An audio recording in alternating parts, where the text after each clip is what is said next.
area. Now the child has to deal with those injuries, with those disfigurements, looking at the mom and dad that doesn't look like the one that left.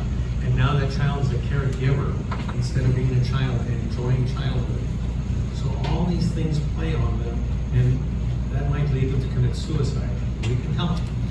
I have teamed up with communities and schools, South Central Texas, and because they have the resources, the people, and the knowledge and the experience that we don't have in order to help children in crisis.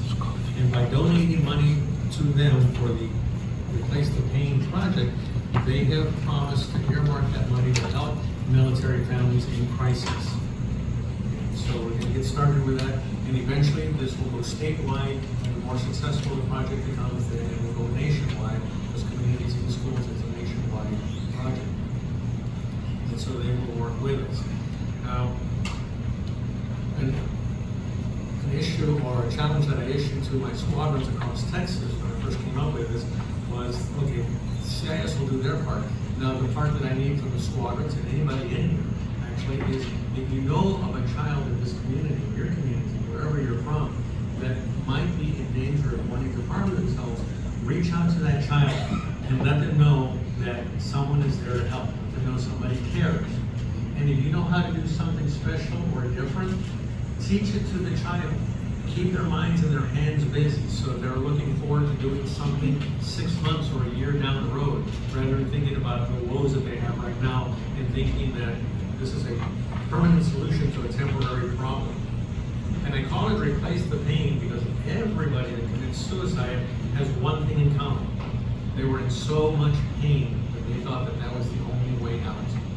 But if we replace their pain with hope and optimism, then we accomplish something. These children grow up to achieve their potential in life.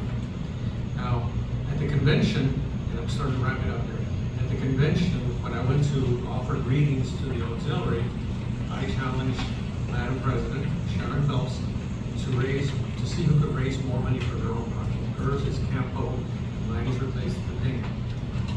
And I told her that when the SAL wins, she will have to walk around at Midwinter in Austin wearing a sign that says SAL rules, auxiliary rules.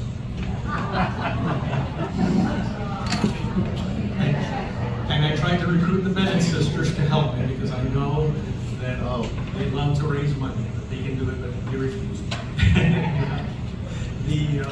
But then Sharon told me that when we lose, which we probably will, but that I would have to run around there at the convention with Midwinter wearing butterfly wings and a tutu.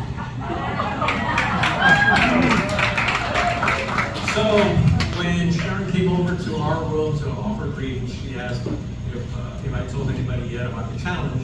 And I said, no, not yet. So I explained it to my guys, and immediately they all start asking when they can send their money to the auxiliary. Thanks a lot, guys. I knew I could count on you.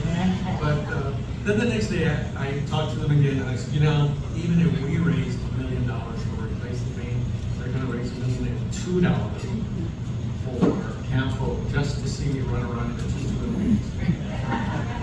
And then in the ultimate act of cruelty, the Bennett sisters, and those of you who have been to any conventions in Austin, know that they have these hats that they make with all the lottery tickets on them, and they sell tickets for the drawing.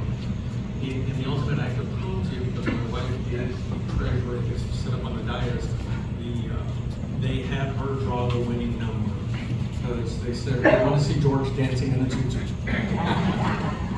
And I am okay with that as long as we raise the money for these children. For Camp Hope and for Replace the Pain. So at this point, I'm going to put Aurelio on the spot and have him spearhead the effort down here in the valley to raise as much money for Replace the Pain.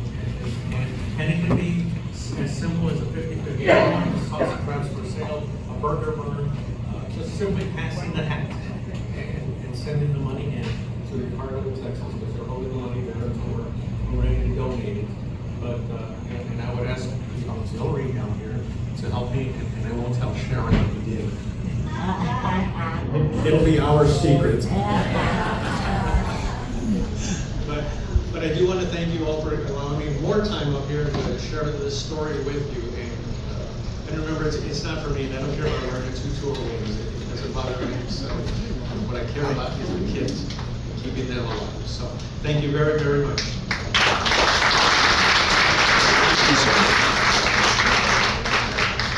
You know, one person I failed to mention a while ago from 172 SAL was Aurelio. He was very instrumental in assisting, helping us with the schedule. Thank you, Aurelio.